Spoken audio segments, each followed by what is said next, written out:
जी भगवान शिव से विलग होकर अपने शरीर को भस्म किया, हिमालय के यहाँ जाकर के पार्वती जी के रूप में प्रकट हुई। हिमालय पुत्री पार्वती बाल्यावस्था से ही निरंतर ध्यानस्थ रहना शिव अनुराग में। जब किशोर अवस्था हुई, किसी से कोई संभाषण नहीं करती थी माता जी, हर समय भगवान शिव के ध्यान में निमग्न रहना, कठोर तप करना शुरू कर दिया। जो बिल्व पत्र सूख कर गिर जाते थे, माताजी उसको अपने मुख में रख करके पा लेती। एक बिल्व अपर्णा, शरीर सूखने लगा। माताजी का नाम अपर्णा। भारी तपस्या। भगवान शंकर को एकदम बोध हुआ कि सती का जन्म पार्वती के रूप में हिमालय के यहाँ हो चुका है और वो हमारे लिए कठिन तपस्या कर रही है। तो सप्त ऋषियों को बुलाया और उनसे कहा कि जाओ इनके प्रेम की परीक्षा लो। जानते हैं, सब कुछ जानते हुए भी ये होता है। जैसे लोग कहते हैं भगवान जानते हैं अपने भक्त को, तो परीक्षा क्यों लेते हैं? तो पढ़ाया तो टीचर ने ही है, तो सालाना परीक्षा तो होगी ही कि तुम क्या पढ़े हो। ऐसे ही तुम्हारे प्रेम की परीक्षा होगी। तुम हरि को चाहते हो या हरि की रची हुई माया को? हरि की हुई रची हुई माया में आकर्षित हो गए तो 0 आ जाएगा, और हरि की तरफ देखते रहे, माया से बच गए तो नंबर आ जाएंगे। 100 के 100 आते हैं यहाँ, 98-96 नहीं आते। 2 ही चैप्टर हैं, हरि पसंद कर रहे हो या हरि की माया। हर भक्त के सामने आता है, तो प्रायः लड्डू ही खाने को मिलता है। बचता वही है जो मामे वे प्रपद्यन्ते माया में ताम तरंति थे, केवल हरि।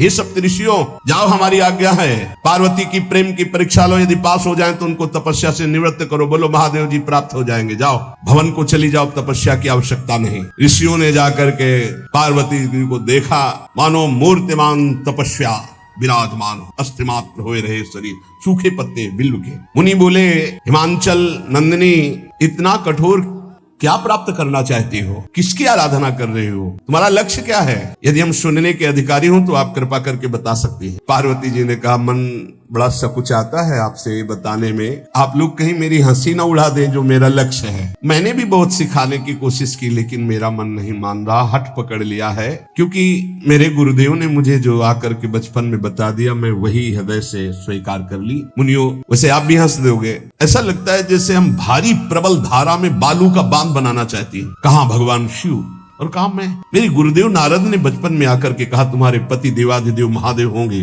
बस मैं तब से अपने पति की प्राप्ति की आराधना कर रही हूँ। पता नहीं आप मेरी बात सुनकर हंसेंगे कि मानो बिना पंख के मैं आकाश को छूना चाहती हूँ। ऋषि हंस पड़े और कहा, बात तो सही है, पर्वत से उत्पन्न हुई हो तो इसलिए तुम्हारी बुद्धि भी हमें लगता है जड़ ही है। नारद के उपदेश से आज तक किसी का घर बसा है? नारद के उपदेश से किसी का घर बसा है? अरे जिस जिसका उपदेश किया उसको बैरागी बना दिया, गृहस्थी तो बनाया नहीं। नारद उपदेश सुनकर किसी का घर बसा हो, ऐसा तक प्रमाण नहीं है। देखो, दक्ष के पुत्रों को उपदेश किया, 10,000 एक को 1,000 एक, लौट कर नहीं आए, सब बैरागी बन गए। चित्रकेतु को उपदेश किया, घर चौपट हो गया। प्रहलाद जी को उपदेश किया, पूरा हिरण्यकश्यप का नाश हो गया। तुम्हारे गुरु नारद जी की जो सीख सुना बर्बाद हो गया, बाबा जी बन गया, भजनानंदी बन गया। वैसे हम बताएं, नारद जी हैं बड़े कपटी, ऊपर से साधु का चिन्ह है, अंदर से कपट। क्या कपट? उसके संसार का नाश कर देते हैं, भगवान से जोड़ देते हैं। मुझे नारद जी की बात कम समझ में आती है। ये उल्टा बोल रहे ऋषि परीक्षा के लिए, गुरु निष्ठा हटाने के लिए, समझ रहे हो? पार्वती जी ने कहा, बचपन में मेरे गुरुदेव ने बता दिया, वही मैं। नारद जी की बात आज तक घर किसका? जो नर नारी नारद की बात सुने, भवन त्याग करके भिखारी बन गया, प्रमाण है। उनके वचनों पर तुम विश्वास मान रही हो? महादेव जी को पति निर्गुण नीलाज कुबेश कपाली अकुल अगेह दिगंबर ब्याली। नारद जी ने तुम्हें भगवान शिव को पति बिल्कुल निर्गुण समझो। निर्गुण को बता, दूसरा भी अर्थ होता है और एक अर्थ होता है कि कोई गुण नहीं। नीलाज, नंगे धड़ंगे घूमते कभी कभी। दिगंबर, कोई लज्जा नहीं। कुबेश, भाई सुंदर मुकुट लगाए हो, पोशाक पहने हो, नहीं, चिता की भस्म लगाए, मुंडों की माला पहने, बहुत बाघंबर डाल लिया, ये कुबेश है।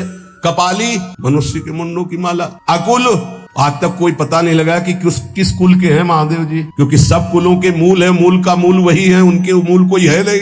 आगे एक दीवाल नहीं है, 60,000 योजन का एक बरगद का पेड़ है, उसी के नीचे रहते। 60,000 योजन, 1 योजन 4 कोस, 1 कोस 3 किलोमीटर। कितना बड़ा वटवृक्ष? कैलाश में एक वटवृक्ष जिसके नीचे रहते 60,000 योजन का। 6 ऋतुएं शोभा देती उसी वटवृक्ष के। और कोई घर तो है नहीं महादेव जी के। और आभूषण भूल मत करना, बड़े बड़े विषैले सांपों का आभूषण, कोई सोना चांदी नहीं पहनते महादेव जी। हमें लगता है ऐसा दूल्हा के लिए ऐसा तप, नारद जी ने ठग लिया तुम्हें, पागल बना दिया तुम्हें। देवाधिदेव महादेव के सुनो, इन्हीं ने शिक्षा दी थी सती को, ऐसे बौरे पति मिले, आग में जाके शरीर भस्म करना पड़ा। इसलिए हम तुम्हें बता रहे हैं कि बहुत सुंदर दूल्हा हम देख के आए हैं। हम जान गए थे कि तुम तपस्या कर रही हो। हरि का नाम सुना, वैकुंठ में रहते, बहुत सुंदर हरि है। यदि उनका आप वर्ण कर ले तो सुखी हो जाएंगे। वैकुंठ राजधानी, अब आभूषण उनके क्या कहना, पार्षद सही।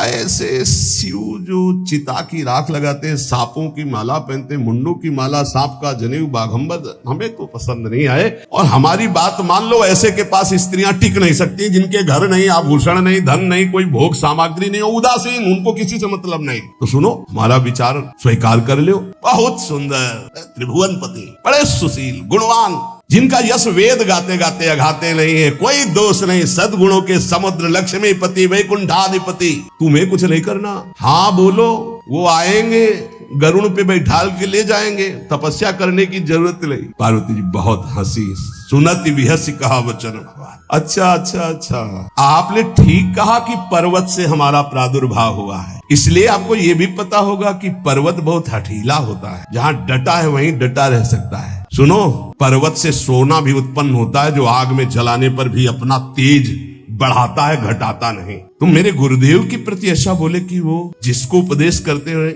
उसका घर उजड़ जाता है, तो बसो भवन उजरो नहीं डरो, पर नारद बचन न मैं परिहरऊं। अपने गुरुदेव के एक भी शब्द को मैं नहीं काट सकती, चाहे मेरा जीवन रहे या ना रहे। बसन हमारा और हमारा भवन, हमारा श्रृंगार, हमारा सर्वस्व, ये मिले या ना मिले, पर हमारे महादेव जी मुझे। तुम आभूषणों की, वसन भूषण की बात कर रहे हो, ग्रह की बात कर रहे हो, पद की बात कर रहे हो। गुरु के बचन प्रतीति न जेहि, सपने हूँ सुगम ना सुख सिद्धि तेहि। एक बात तुम्हें बता दूं सप्तऋषियों, जिसे अपने गुरुदेव के वचनों पर विश्वास नहीं, गुरुदेव का भरोसा नहीं, उसे कभी कोई सुख और सिद्धि कदा प्राप्त ही नहीं हो सकती। महादेव अवगुण भवन विष्णु सकल गुण धाम, जय कर मनुरम जाहि संते ही संकाम। आपने बताया कि महादेव में कोई गुण नहीं है और विष्णु समस्त सद्गुणों के धाम है, मैं मानती हूं, लेकिन मेरा मन महादेव जी से रम गया है। अब तो केवल महादेव जी, पहले मिलते हो सलाह करते तो तुम्हारी बात सुनती, अब तो गुरुदेव नारद जी ने जो उपदेश किया वही मैं करूंगी। ये इष्ट निष्ठा होनी चाहिए। अब तो हमारा जन्म आराध्य देव के लिए, अब कौन गुण दोष का चिंतन करे। करोड़ जन्म लूंगी, अगर इस जन्म में महादेव जी ने मिले तो करोड़ जन्म लूंगी, हर जन्म तप करूंगी, पर हमारे प्रीतम होंगे महादेव, पति होंगे महादेव। हजार बार आकर के, सैकड़ों बार आकर महादेव जी भी कहें कि अपने गुरुदेव के वचन छोड़ दो, तो मैं अपने गुरुदेव के वचनों का त्याग करने वाली नहीं। आप जा सकते हैं, बहुत जगत में कुंवारी कन्याएं और कुंवारे वर हैं, उनका ब्याह करा दीजिए। मेरी तो केवल एक ही बात रहेगी, हर जन्म महादेव जी के लिए। समस्त सप्तऋषियों ने साष्टांग दंडवत की और कहा, जगदम्बा आप नित्य शिव की अर्धांगिनी, भगवान शिव ने ही मुझे भेजा था आपकी परीक्षा के लिए। जाओ, भगवान शिव सब जान रहे हैं, ब्याह पक्का, अब आपको तप करने की जरूरत नहीं है। प्रणाम करके सप्तऋषि गए, हिमांचल से कहा सादर अपनी कन्या को लेवा लाओ और ब्याह की तैयारियां शुरू करो। महादेव जी ब्याह के लिए पहले से ही राजी हैं और समस्त देवता ब्रह्मा जी आज उनके पास जा रहे हैं प्रार्थना करने के लिए। इधर जब पार्वती जी को लेकर हिमालय अपने घर पे आते हैं, तब भगवान विष्णु, समस्त देवता, ब्रह्मा जी कैलाश पहुंचे, जहां भगवान शिव विराजमान थे। सबने स्तवन किया और कहा, प्रभु, भगवान विष्णु, ब्रह्मा जी, समस्त देवताओं ने कहा, प्रभु हम सबके मन में एक उत्साह है, आप दूल्हा हो, हम सब बराती हो, आपका विवाह देखना चाहते हैं। प्रभु ये उत्सव देख ले तो हमारा जीवन सार्थक हो गया, आप हाँ बोलो। कामदेव के मद को चूर करने वाले आपको दूल्हा रूप में देखना चाहते हैं हम सब। स्वामी का स्वभाव होता है सेवक को सुख देना। पार्वती जी ने अपार तप किया है आपके लिए, आप उनको अंगीकार कीजिए। भगवान विष्णु, ब्रह्मा जी की प्रार्थना सुन करके भगवान शिव जी ने कहा, तथास्तु, ठीक है ब्याह पक्का। देवताओं ने नगाड़े बजाए, फूलों की वर्षा होने लगी, देवाधिदेव महादेव की जय के नारे कैलाश में गूंजने लगे। सप्तऋषि भगवान शिव के पास आए, कहा प्रभु बड़ी अनन्य है पार्वती जी, आप अखंड प्रेम है, हमने बड़ा छल करके उपदेश किया, लेकिन उन्होंने कहा कि मैं नारद जी का उपदेश नहीं त्याग सकती, करोड़ों जन्म लूंगी और हर जन्म महादेव जी के लिए। भगवान शिव जी की आंतरिक वृत्ति जो पार्वती जी की प्रीति की है उसे कोई नहीं जानता। बहुत विरह में रहे, ऐसा न समझे कि देवाधिदेव महादेव जी परम उदासीन है, नहीं, सती जी के वियोग में बड़ी विचित्र दशा महादेव जी की हुई थी। सप्तऋषि फिर गए पार्वती जी के पास और कहा भी बीच में घटना घट गई, कामदेव गया था महादेव जी की समाधि को भंग किया तो महादेव जी ने कामदेव को भस्म कर दिया, तो ब्याह का मतलब क्या रह गया। भवानी ने कहा तो तुम क्या अभी तक भगवान शिव को काम युक्त देखते थे क्या तुम समझते हो तुम्हारे जान काम अब जा रहा, अरे अब लग शंभु रहे सभी कारा, तुम्हारी नजर में अभी तक भगवान भिखारी थे और अब काम को भस्म किया है। अरे हमने भगवान शिव की आराधना की, हमारे जानी सदा शिव जोगी अज अनवद्य अकामो अभोगी। मैंने तो शिव को सदा ही योग संपन्न ब्रह्मबोध देखा है, वचन और कर्म से मन से मैंने यदि भगवान शिव को अपना स्वामी माना है, योगी अजन्मा अनिंद्य काम रहित भोगहीन, तो निश्चित मुझे प्राप्त होंगे। भगवान शिव के पास फिर सप्तऋषि गए, बोले प्रभु गजब की निष्ठा है, केवल आपके प्रति प्रेम है। ब्रह्मा जी ने लगन रची, सप्तऋषियों को बुलाया और कहा ब्याह दोनों तरफ, ये लड़की पक्ष की लगन, ये वर पक्ष की लगन। ब्याह तय हो गया, दिन नक्षत्र घड़ी, नगाड़े बजने लगे, देवताओं के लिए सुमन वृष्टि हुई। ब्रह्मा जी ने सबको बुलाया, हिमालय ने सबको निमंत्रण दिया, बड़े बड़े पर्वत भेंट लेके आ रहे हैं, बड़े बड़े रस निधि समुद्र भेंट लेकर के आ रहे हैं। वहां भोजन पान के लिए हिमालय के पास कोई कमी थोड़ी थी, रस की नदियां बह रही थी, विविध प्रकार के रस, विविध प्रकार के फल, विविध प्रकार के भोग वहां सब व्यवस्थित किए जा रहे हैं। ब्रह्मा जी ने कहा देखो सबसे पहले नारायण की समाज रहेगी, दूल्हे की नहीं रहेगी, नहीं तो गाली ही पड़ेगी। हिमालय के यहाँ प्रवेश पाने के लिए बरातियों में सबसे पहले नारायण, फिर देवराज इंद्र का परिकर, वायु देवता, अग्नि देवता, सब सबसे पीछे दूल्हा की बारात। बात तय हो गई, ऐसे ऐसे सब अपने अपने वैभव संपन्न सब तैयार हो रहे हैं। बोले महाराज दूल्हे को तैयार किया जाए। दूल्हे की तैयारी हो रही भाई, चिता की भस्म, चिता की भस्म, इसे पाउडर ले गए, पहले चिता की भस्म लगाएंगे। अब जटाएं बांधी गई, जटा ऐसे त्रिभुवन का विनाश जब करना होता, जटा खोलकर जब तांडव करते तो कोई नहीं बचता। जटा कटा संभ्रमम भ्रमण निलंप निर्झरी बिलो लवी चिवल्लरी विराजमान मूर्धनि धगत धगत धगत जो ललाट पट्ट पावक। तीसरा नेत्र मानव विश्व का विनाश करने के लिए उसे पटबंद किए हुए विशाल जटाएं। जटा का तो मुकुट सवार आ गया, अब जटा बंद है का ऐसे सांप, ये मुकुट सांप, और कुंडल करिया और भूरी भी थी, हाँ सोने चांदी के लिए, डंक मार दे तो बेहोश हो जाओ। पहिरे ब्याला, बाजू बंद छोटे फण वाले, है कोई पनिहा कोई दुमहा ऐसे, और ऐसे जनेऊ वासुकी नाग, गले के माला भगवान का विभूत, ऐसा स्वरूप है, और शेर की छाल नीचे, शशि ललाट द्वितीय का चंद्रमा, शशि ललाट ये मुकुट, द्वितीय का चंद्रमा, सुंदर सिर गंगा, भगवती गंगा, फव्वारे ले उठते जटा के बीच से गंगा जी। नयन तीन, माथे वाला बंद है, दो खुले हैं, उपवीत भुजंगा, जनेऊ वासुकी नाग, गरल कंठ, नीलकंठ विषयां रोके हुए, और मुंडों की माला, हाथ में त्रिशूल, डमरू बंधा हुआ, नंदकेश्वर पे सवार। बोले ऐसे दूल्हा के लिए दुल्हन तो त्रिभुवन में नहीं मिलेगी, ऐसा दूल्हा दुल्हन का मिलेगी। अच्छा दूल्हा सज गया, ब्रह्मा जी ने देखा, बोले महाराज आगे आपकी सवारी। नारायण भगवान उनके चतुर्भुज पार्षद, शोभा सुगंध सौरभ, आगे गरुड़ पे सवार, पीछे हंस पे सवार, ब्रह्मा जी अपना परिकर, देवराज इंद्र, भगवान विष्णु जी दूल्हे की तरफ देखे, बोले महाराज विष्णु कहा अस बिहस तब बोल सकल दिशराज, बिलग बिलग होई चलो सब निज निज सहित समाज। कोई भी दूल्हे के पास मत फटको, पीछे रहने दो, सब अलग अलग समाज चलो, नहीं पानी नहीं मिलेगा हिमालय के अगर आगे ये हुई तो। अब तो वर अनुहारी बरात न भाई, हंसी करहियो पर पुर जाई। नारायण ने कहा कि दूल्हा के अनुरूप ही हम सब बराती नहीं भैया, दूल्हा सबसे पीछे, सब बराती क्रम से पहले हम, फिर ब्रह्मा जी, फिर देवराज इंद्र, ऐसे सब। भगवान शिव ने कहा तुम अपने पार्षद सब लिए हो, तो हम बुलाते हैं श्रृंगी निकाली, जे ही बजाया तो भगवान शिव के पार्षद आ गए। शिव अनुशासन सुनि सब आए, प्रभु पद जलज शीस तिन जय हो महाराज की आज्ञा करो। अरे बोले विवाह हमारा बहुत दिलों से आओ, घुचप्पा जैसे देखो ना, अगिया बैताल। हाँ अब कैसे शिव के बराती हैं, जरा ये आगे पार्टी तो निकल गई बंदनी। ये जो भगवान शिव ने बुलाया बरातियों को, अपने साथियों को, किसी के एक को मुख नहीं, केवल मांसई का पिंड है, और किसी के पूरे शरीर में मुख ही मुख है, किसी के एक भी हाथ पैर नहीं है, लुढ़कता चल रहा है, और किसी के बहुत से हाथ पैर हैं, किसी के नेत्र नहीं है, किसी के बहुत नेत्र हैं, बड़ा विचित्र। किसी के हड्डी हड्डी है तो कोई बहुत मोटा है, कोई बहुत पतला है। तनखीन को अति पीन, पावन को अपावन, गति धरे भूषण कराल कपाल, कर सब सद्य सोनित तन भरे, खरस्वान सुअर सुकाल मुख गण भेष, अगणित को गने बहु जिनस प्रेत पिशाच, जोगी जमात वर्णत नहीं बने। पिशाचिनी खून लपेटे नाच रहे, भगवान शिव का विवाह। और भूत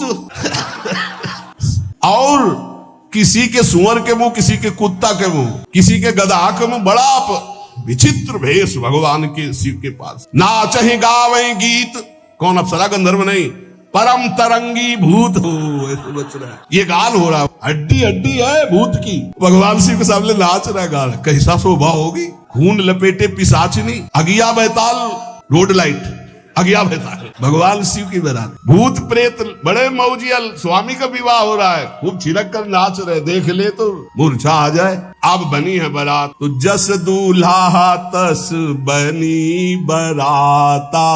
बाजा कौन बाज रहे हैं, कोई गाल बजा रहा है, कोई मुंह बजा रहा है, और बैंड थोड़ी बज रहे हैं, कोई चीख रहा है, तो जैसे अलग अलग नहीं, तुरही बज रही, ये बज, वहां कोई बाजे नहीं, सब भूत है, भूत प्रेत पिशाचिनी, ऐसे स्वर निकल रहे हैं। अब भगवान शिव चले नंदिके पर सवार होकर, जस दूल्हा तस बनी बराता।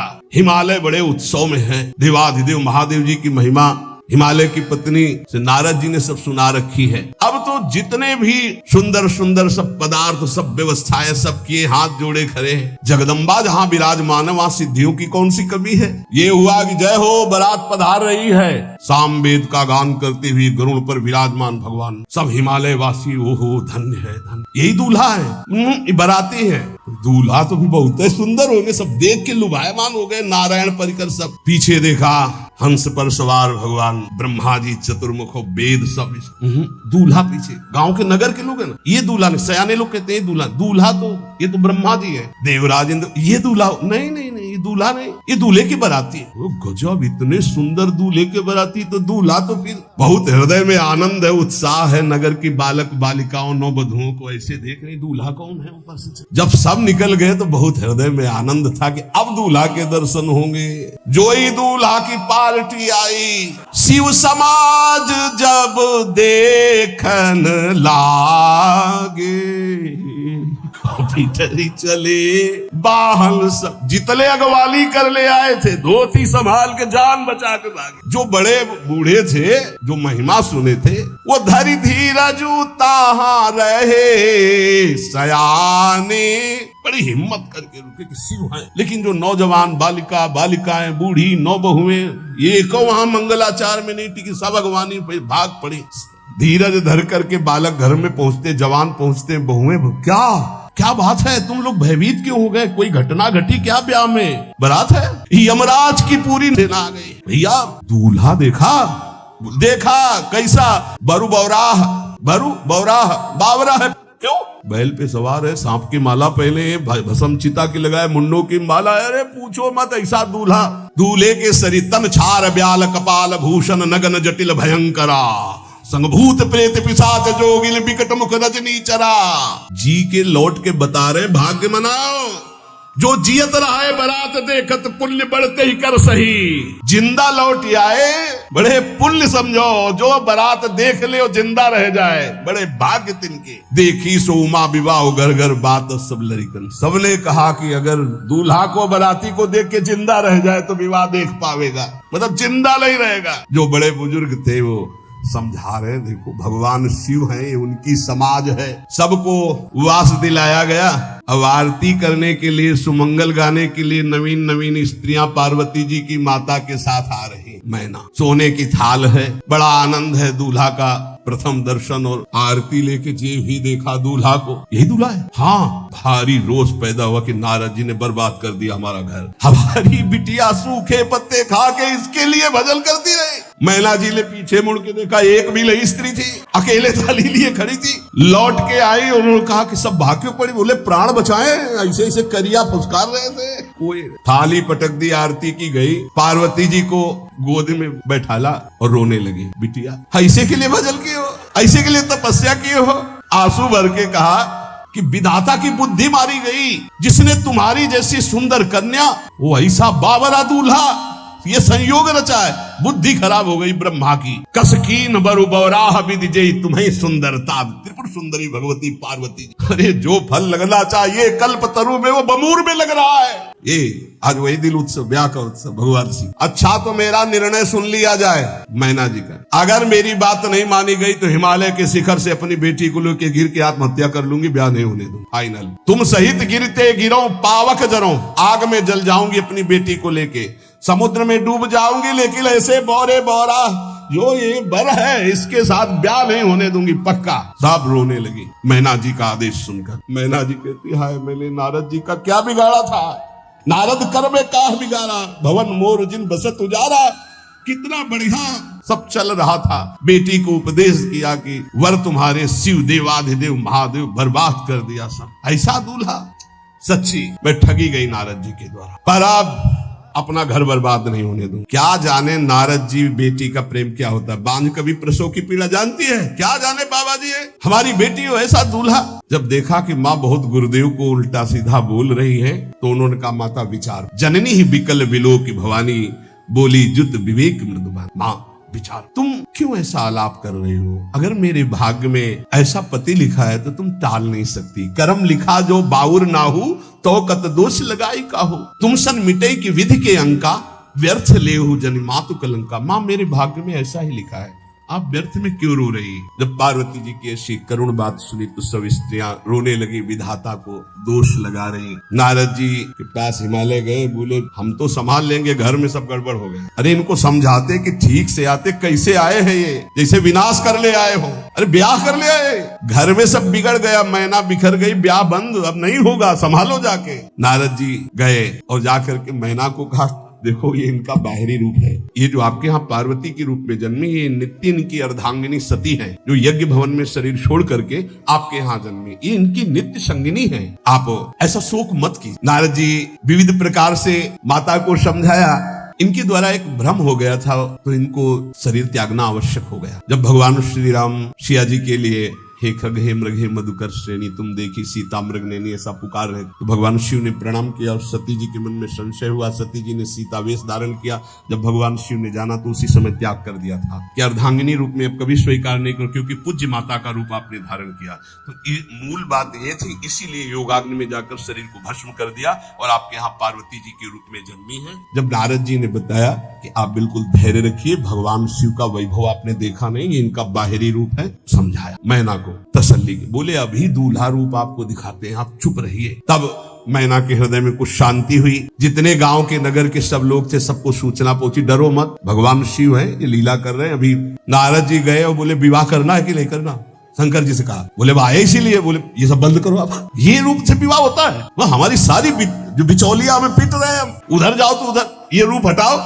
बोले कौन सा रूप धारण करें? दूल्हा रूप धारण। भगवान शिव ने जे भी बहुत सुंदर शिव है, कर्पूर गौरम जैसे चिदार, 16 वर्ष की अवस्था, हाथ में दर्पण और अद्भुत मुकुट धारण किए हुए, जटाएं ढकी हुई, गौर वर्ण, वो सुंदर रूप जो देखे सो मोहित हो जाए। ध्याये नित्यम महेशम रजति किरणिभं चारु चंद्रावतन सम।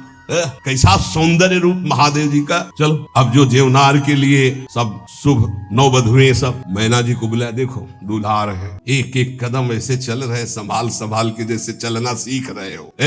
तांडव करने वाले चरण है, पर नारद जी ने अब नहीं, नव किशोर अवस्था, हाथ में दर्पण, वो सुंदर रूप भगवान शिव का, एक एक कदम बारात जो देखे सो मोहित। मैना ने कहा अहो भाग्य, ऐसे दूल्हा। बोले वही है जो नंदी पे सवार थे, इनके स्वरूप को जानना बड़ा कठिन है। अब जो सुंदर जेवनार हुई बरातियों के साथ भगवान शंकर की बड़े मधुर गीत गाए जा रहे हैं। मुनियों ने फिर हिमवान को लगन पत्रिका सुनाई। विवाह का ठीक समय देख करके समस्त देवता और वेद स्वयं मूर्तिमान होकर वेद उच्चारण कर रहे हैं। भगवान शिव का पाणी ग्रहण संस्कार हो रहा है। पार्वती जी जब श्रृंगार करके सभा में आई ब्याह मंडप पे, तो कोई ऐसा नहीं था जो देखकर मोहित न हो गया हो। त्रिपुर सुंदरी अम्बा है, लेकिन सब ने उनके श्री चरणों में सर झुकाया, क्योंकि जगदात्मा महेश पुरारी जगदम्बिका जानि भव भामा सुरन मनन मन कीन प्रणाम। ऐसा सुंदर रूप अम्बा जी का त्रिपुर सुंदरी है। जब वो दुल्हन रूप में पधारी, कोई भी ऐसा नहीं था जो एक बार देखकर मोहित न हो, पर सब श्री चरणों में, क्योंकि जगदम्बिका है, भगवान शिव की आद्या शक्ति है। सुंदरता मर्याद भवानी जाय न कोटि बदन बखानी। करोड़ों मुखों से यदि वर्णन हो तो इस समय जो पार्वती जी का सुंदर रूप है, नव किशोरी और दुल्हन रूप, पार्श में बैठे अत्यंत सुकुमार, कपूर और चांदी की तरह गौर वर्ण, एकदम तेजोमय, विशाल नेत्र, स्वर्ण आदि के आभूषण, कहीं कोई एक बिच्छू सर्प कुछ नहीं, बिल्कुल नव किशोर राजकुमार स्वरूप भगवान शिव। पार्वती का मन रूपी भौरा शिव जी के रूप को देखकर लुभायमान हो रहा। आज्ञा भई ब्याह प्रारंभ हो। आश्चर्य की बात, गणेश जी का पूजन सबसे शुरू हो। लियो मुनि अनुशासन गणपति पूजे शंभु भवानी। गणानान्त्वा गणपति गंघवामहे प्रियानान्त्वा प्रिय। लियो बोले गणेश जी पार्वती जी की मतलब पुत्र का भावातल कि वो जो उट्टल लगा रही थी उसी से। ये आदि गणेश है, ये आदि गणेश, जैसे आदि ब्रह्म स्वरूप ये गणेश है। भगवान शिव और पार्वती जी ने प्रथम गणपति पूजन किया। मुनि अनुशासन गणपति ही पूजे शंभु भवानी। को सुनि संशय करे जनी। ये अनादि जी जान, कोई संशय मत करना कि वो पुत्र है जो पार्वती जी से प्रकट हुए। बोले नहीं, ये अनादि गणपति का पूजन हो रहा है, जो ब्रह्म गणपति। जस विवाह कै विधि श्रुति गाई, महामुनिन सो सब करवाई। गही गिरीश कुश कन्या पानी, भवई समर्पी जानी भवानी। पाणी ग्रहण संस्कार किया, कन्यादान। ये बहुत बड़ा गृहस्थ धर्म में परम पावन है। देखो जो हमारी पूर्व धर्म मर्यादा की संस्कृति कितनी पावन संस्कृति है, जिसको आज हम भूलते चले जा रहे हैं, मनमानी आचरण करते चले जा रहे हैं। इसलिए गृहस्थ भी सुखमय नहीं रह गया है। गृहस्थ अगर धर्म के अनुसार हो तो उसको परम पद की प्राप्ति होती, परम मंगल होता है। बहुत ये जो हमारी धर्म मर्यादा है बहुत सुख देने वाली है, लेकिन इसका प्रतिदिन उल्लंघन ही होता जा रहा है। न माता से मतलब, न पिता से मतलब, मनमानी आचरणों से मतलब, जो मन जैसे आवे वैसे बहे, ये हमारी धर्म मर्यादा। देखो स्वयं भगवान कैसी मर्यादा है। पाणी ग्रहण कर रहे, कुछ जल मंत्र, ब्रह्म ऋषि साक्षी, फिर पाणी ग्रहण। समस्त देवता मुनिगण वेद मंत्रोच्चारण करते हुए जय हो जय हो जय हो, विविध बाजे बज रहे, पुष्पों की वर्षा हो रही। शिव और पार्वती जी का विवाह संपन्न हुआ। बहुत कुछ श्री चरणों में भेंट रख करके हिमांचल ने प्रार्थना की, प्रभु आप तो कृपा के समुद्र हैं, अगर मेरी पुत्री से कभी कोई गलती हो जाए तो क्षमा कर। नाथ मामम प्रांशम ग्रह किंकरी करेहु, क्षमेउ सकल अपराध वही प्रसन्न वरदेव। हे शिव आपसे एक ही प्रार्थना है, मेरी पुत्री अबोध है, कभी कोई गलती कर दे तो हे नाथ मैं क्षमा चाहता हूँ, मेरी पुत्री से कभी आप रुष्ट मत। बहुत प्रकार से भगवान शिव ने उनको आशीष दिया, ढांढस बंधाया। फिर भगवान शिव और उमा आनंद पूर्वक कैलाश पधारे। गोस्वामी तुलसीदास जी कह रहे, मैं भला उस महिमा को कैसे गा सकता हूँ, मैं तो गवार बुद्धि का हूँ। भगवान शिव और माता पार्वती जी आज भी अब भी कैलाश में विराजमान है। हर गिरजा विहार नित नयऊ, यही विधि विपुल काल चल गए। भगवान शिव और पार्वती का जो मंगल में विवाह सुनेगा, भगवान के चरणों में प्रीति, समस्त पापों का नाश होकर हृदय की निर्मलता, हरिहर में प्रीति निश्चित प्राप्त होती है। क्योंकि परम वैष्णवाचार, परम बोध संपन्न जगत गुरु भगवान शिव की लीला हृदय के अहंकार को मिटाती है। ये अहंकार के अधिष्ठात्र देवता है भगवान शिव, और जब तक अहंकार रहता है तो हरि के चरणों में या प्रियाजू के चरणों में प्रीति नहीं होती। सुनहु राम कर सहज स्वभाव, जन अभिमान न राखे काहू। तो भगवान शिव जिस पर कृपा करते तो अहंकार का अपहरण कर लेते हैं और दैन्य भरी भक्ति हरि के चरणों में हो जाती है। इसीलिए भगवान श्री राम अपनी अयोध्या वासियों से हाथ जोड़कर कहा, और एक गुप्त मत सबई कहां कर जोरी, शंकर भजन बिना नर भगति न पावे मोरी। भगवान शिव और पार्वती का ब्याह संपन्न हुआ, आज भी कैलाश में नित्य विहार करते हुए विराजमान है। ऐसे उनके चरणों को प्रणाम करके अपने आराध्य देव के चरणों में प्रीति मांगते हैं। अगर आपको यह वीडियो अच्छी लगी है तो वीडियो को लाइक करें, कमेंट करें और चैनल को सब्सक्राइब जरूर करें। और मैं आपको मिलता हूँ कल एक और नए वीडियो के साथ। राधे राधे।